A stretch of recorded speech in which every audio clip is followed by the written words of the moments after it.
চমৎকার একটা জায়গার সাথে পরিচয় করিয়ে দিচ্ছি। এটা হচ্ছে সিলেট জেলার গোয়াইনঘাট উপজেলার বিছনাকান্দি এরিয়া। দেখতে পাচ্ছেন যে এখানে পাহাড়ের মাঝে নদী, তারপরে পাথর, খুব চমৎকার পানি। এই পাশটা হচ্ছে ইন্ডিয়ার মেঘালয় রাজ্য। এখানে আমরা আজকে গাজীপুর মহানগরীর একটা ট্যুরে আসছি। তো আপনাদেরকে যে বিষয়টা বলবো সেটা হচ্ছে আসলে মাঝে মধ্যে ট্যুর সংগঠকদের মধ্যে রিফ্রেশমেন্ট তৈরি করে, সংগঠকদের মধ্যে উদ্দীপনা তৈরি করে, কাজের নতুন গতি তৈরি করে, তারপরে হচ্ছে সংগঠকদের মধ্যে নিজেদের মধ্যে আন্তরিক ভালোবাসা এবং সৌহার্দ্যপূর্ণ পরিবেশ তৈরি করে। তো মাঝে মধ্যে এই ধরনের ট্যুর হওয়া দরকার। তো আপনাদেরকে ট্যুরের বিষয়ে একটা পরামর্শ আমার, সেটা হচ্ছে যে আমি আমার যতটুকু দেখেছি যে আসলে ট্যুরগুলোতে মানে শাখার যথাযথ পরিকল্পনা এবং সুন্দরভাবে ট্যুরটা গুছানোর পরিকল্পনার অভাব থাকার কারণে অনেক সময় আমাদের ট্যুরটা সুন্দর হয় না।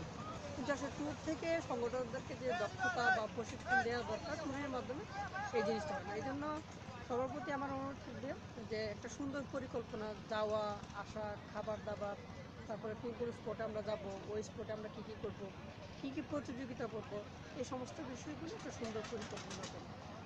সুন্দর পরিকল্পনা বলতে আমি এটাই বোঝাচ্ছি যে ধরেন ট্যুরে সাধারণত গেমস হবে, তারপরে কুইজ হবে, এগুলো মানে সচরাচর প্রোগ্রাম বা প্রতিযোগিতাগুলো হবে, সেগুলো তো হবে। এর বাহিরে আমাদের চিন্তা করা দরকার যে এক্সেপশনাল আমরা কী করতে পারি। এক্সেপশনাল মানে কি, যেমন আমরা এই গাজীপুর মহানগরী ট্যুরে আমরা দুইটা এক্সেপশনাল বিষয় আমরা ঠিক করেছি। যেমন হচ্ছে যে আমরা তাদেরকে সংগঠকদেরকে কিছু পিকচার দেওয়া হবে, এটা চিলড্রেন রিলেটেড, কিছু পিকচার ইন্সপিরেশনাল, কিছু পিকচার আছে শিশু বিষয়ক, এবং কিছু পিকচার আছে বিভিন্ন ঘটনার আলো। এই তিন ক্যাটাগরি পিকচারগুলো দিয়ে তাদেরকে বলা হবে যে এই পিকচারটা হচ্ছে ওনার সাবজেক্ট, এই পিকচারের উপরে উনি একটা বক্তব্য দেবে অথবা একটা গল্প বলবে, এটা হচ্ছে ওনার সাবজেক্ট। এটা একটা আমরা কম্পিটিশন আমরা করব।